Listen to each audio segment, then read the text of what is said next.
See, if the people were ready, then it's not really about that vote. What would have shown is today, it didn't matter whether the vote was yes, no, upside down, blue, black, anything. The things that they would need to do to take care of all the things that a nation does would have to be being done, right? And once again, they fell for the old con, the old trick, the controlled debate. Because that's all it was. It was a controlled debate over the future of a country. In no way is the future of a country determined by what they said. Never, ever, ever has any vote ever determined the future of the country. You know, if that was the case, then Barack Obama would have fixed everything. Yes, we can. It's all fixed. It's great, isn't it? Right? It's a case of it reveals the character, it reveals the wishes of the people, and they use these soundbite main topics of debate.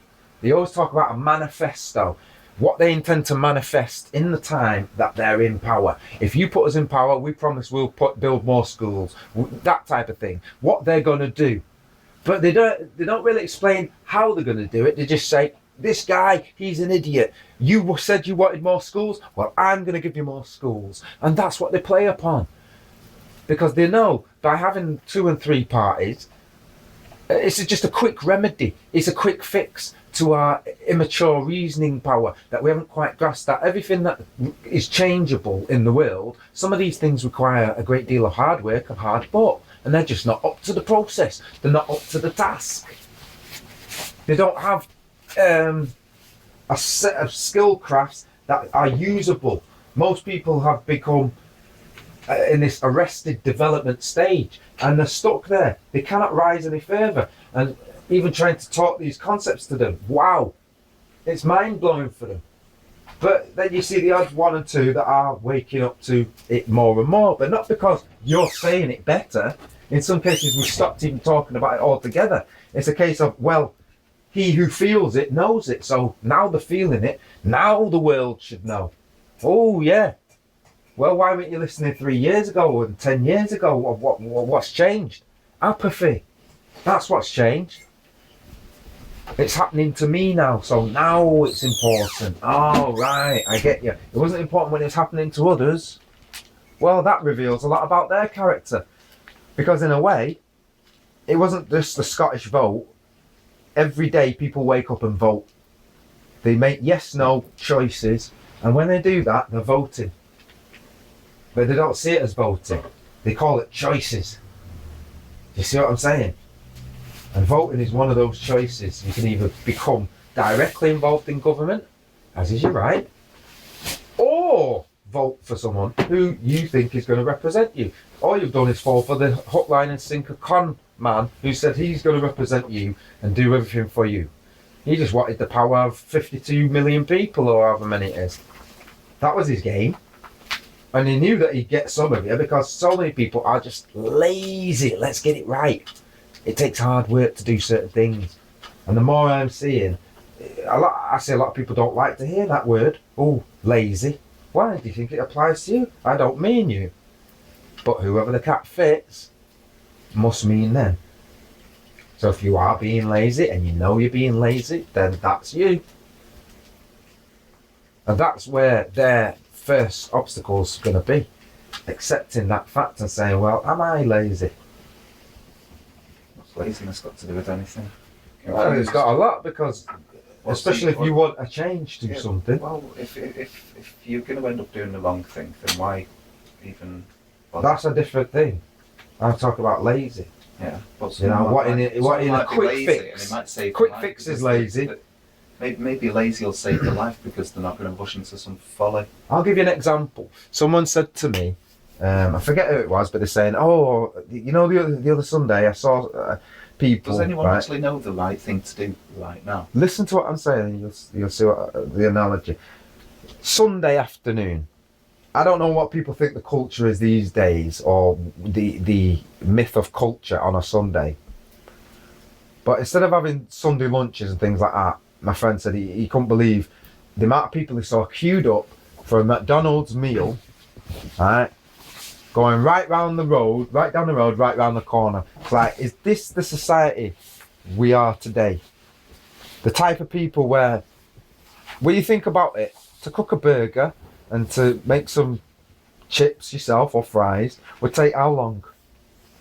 And they're going to spend 10 times that time queuing in a queue to get something to support a corporation, and then at the same time slag off that corporation when they've got more money than them, but they're there supporting it. You know, the hypocrisy of the people. You know, when they get what they want, there ain't no problem. The hypocrisy lies when they allow it to happen to others, but would not like that to happen to themselves. So everything's got to be based on morals and ethics. Every decision is a moral and ethical choice, and it leads to other moral and ethical choices. That's the multiple dimension of this game we're playing. Some people call it the multiverse, where every decision that is made creates a new set of possibilities, and because you think you live in that universe, that's you. But there's another universe where there's another you who made the other choice. I think that's just some people's fanciful thinking now, but I don't discount the possibility, because never the twain should meet. I'm not likely to know what that could bring except through my imagination. And then there's some that say, well, the imagination being in another dimension again brings us closer to that. Hence, some people will say causality and the meditation of the secret, you know, meditating on things and manifesting it via meditation are very closely linked. The power of our mind to determine the type of life we're going to live and the types of things we're going to encounter. So by not training their minds, by being very lazy about the solution, and not realizing it's going to take a lot of deep thought, because if it was so simple, humanity would have found it already. Yeah, it's far easier for people to let things continue as they've been continuing, because it really takes deep inward change. It's got nothing to do with the other, because the other can't change until we change. That's the way it works. It's like the other can't make a move on the chessboard until we've made our move. But having made our move, that's it. You wait patiently and observe. So I think this vote really showed that there's an observation going on. It's time to look at things and review it and make changes now. That's the result. No, I think the whole thing was just an exercise in provocation. It can be viewed as that. It can be looked at that. I don't know for fact. It was so far, they just made the whole affair just one bland. Isn't all that another hypothesis? It was hyped. At the end, it's just a bland result of 50-50. Well, who was hyping it? Because that's what I'm interested in. How come so many people fell into the trap? And you know, it's like, in a way, you look stupid if you said all of that and then it didn't happen. You kind of look stupid. You want to be on the winning team, don't you? And have your ego massaged and all the rest of it. You know, get a huge phallus from the whole experience. Get your ego boner. You know, I was right. I did it right. I did it bestest.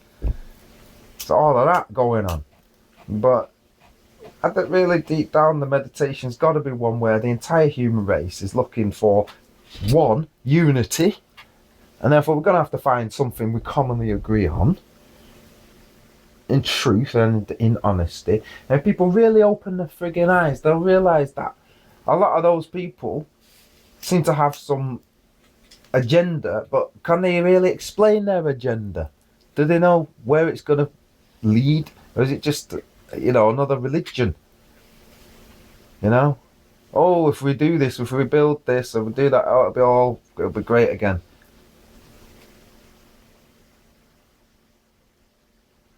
I think it was all rushed. I think people waited to the last minute, and then it showed. I think that they're scared of a real debate, because a real debate asks real questions, and then we get real friggin' answers, and then you realise who's really responsible. And I don't think the politicians are ready to be as honest to the people as they need to be yet, because they're scared of the public reaction. They're looking at numbers. They're looking at keeping their job going and wages. And that's the problem with the monetary system. You're going to get people who always lie, because at the end of it, lives are affected. If they lose their job, you might not give a shit, but they've got families too. So they're doing it in a way, that's their noble ideal as well. So there's noble ideals on both sides of it. Why does someone lie? Sometimes it's for a bad reason, selfish reason. Sometimes it's for defending someone that they care and love, who is innocent of the whole thing. Now, a lie's still a lie, but are we merciful? If the Scottish that was saying, let's get out of England, if they got power tomorrow, of the whole of England, say they're the ones in power now, are they never ever going to make a mistake? Because human beings make mistakes, don't we? And therefore, by the time people find out that was a mistake, that could be a period of time. I'm not making excuses for nobody. I'm just saying, I don't think anybody else is worthy either. It's like the King Arthur syndrome. Who is worthy to hold this sword of truth, Excalibur? Who is worthy to pull truth out of a stone? You know, and make manifest, a principled belief system, a principle and true virtue system that people can learn, you know, from the youngest to the oldest. Keep it simple. That's why the Ten Commandments are still there. That's why Jesus still has relevance 2,000 odd years later. And there might be loads of mistakes in dates and this, that. It's kind of like the Fifth Element. We're so far in the future, we don't even know what the truth is. What's the relevance of Jesus then? What is the relevance? The power is in the message. No. The myth that tells the parable. Or the truth that tells the parable. Who cares? If I'm the message, then there's maybe some relevance in that. That's taking personification of virtue. Says, I am the message, right? Okay, I can relate to that because je suis also. I am the message, right? Yeah, I am.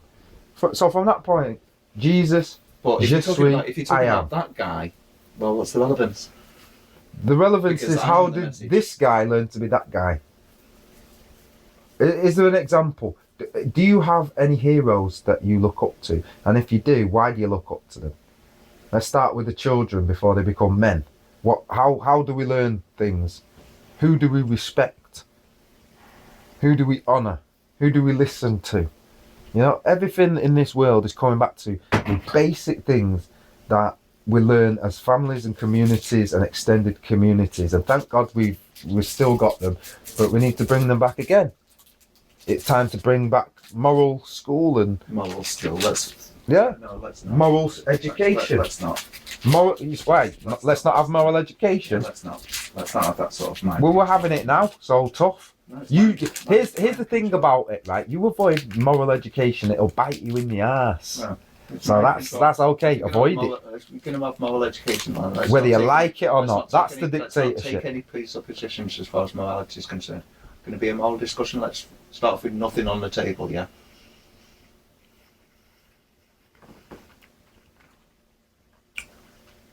Some people want answers.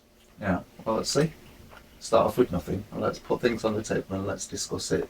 See what any sort of moral value about anything is, without any presuppositions, without any prejudging, or without any religious baggage, which is basically mind control and fuck. Well, that's what I'm saying. People are not ready. People are ready for the truth, of course they are. They're ready to start on the process, but they're not ready to be put in charge of everything. They're not ready. It's tough. We've got to make this right. And they can gradually get there, but they've got to start with baby steps. Yeah, and by that, I mean getting involved in the types of bodies, in types of organisations that will put them in a better position to do that for the future. Got to push them in the deep end, it's the only way. No. That's cruel, man. That's cruel. It's not cruel.